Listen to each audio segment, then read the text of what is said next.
Hi, my name is Melanie Morrow. I'm your art teacher today.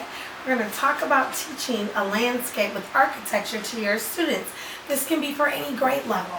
So, what we're going to do is use this dry erase board, and our famous artist for today is going to be the famous Vincent van Gogh, who did the Starry Night. We're going to talk about landscapes. Landscapes are any outdoor scene. Okay, when the sky touches the ground, that is the horizon line. So we need to go ahead, use our ruler, and draw a straight line. Gotta keep your hands steady. I like to tell my students that mistakes are okay in art. You make a mistake, good job. Just turn that mistake into a new solution, a new idea. So this is gonna be my ground line, all right?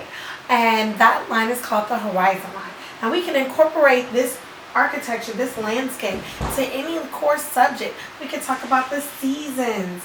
We can talk about mountains and plains. Alright, so now I'm going to use straight lines. I'm going to incorporate some math with this ruler. Talk about vertical lines. I'm going to move my ruler over, and I'm going to talk about parallel lines. Lines that are next to each other, going in the same direction and not touching. Alright, we're going to integrate some more math in here, and we're going to talk about shapes. Geometric shapes are squares. Now for this house, you can be different with your triangle. You can turn it different ways. All right. Does your house have a chimney? Let's add a rectangle.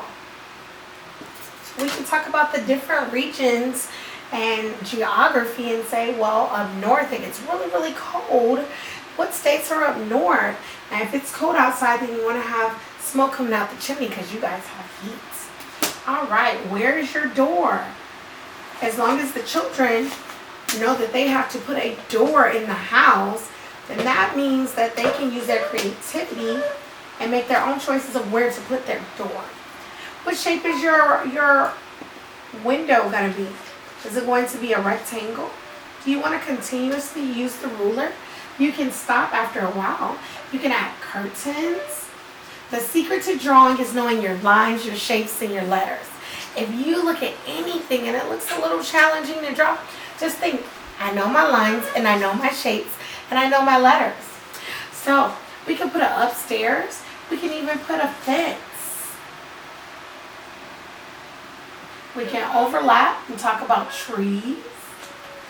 All right, is it summertime? The trees are full. Is it wintertime? And the trees are bare. Use line, shapes, and letters. Those are letter Y's and V's. Do you want to put a circle window? Do you want to put the address? What does your house look like? This is where the kids can identify and say, well, I live in a different type of house. Everybody lives in different types of houses. What shapes? Or if you don't like your house, then draw your dream house. And we can encourage them to be creative and think about their future.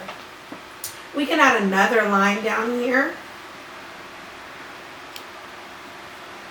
This line can be the grass. It can be, if it's the fall season, when we add color, they can paint, they can color, use markers or crayons. We can do fall color leaves, spring, grass. So this is our basic landscape, teaching architecture, incorporating core subjects like math, geography, talking about the weather and moving into science, and incorporating a famous artist for art history. Those are our artists. You can integrate art into any course subject. Art relates to everything, and it's very important. And the kids will be very proud of their work. It boosts their self-esteem and their confidence. All right, thanks for watching. All right, bye.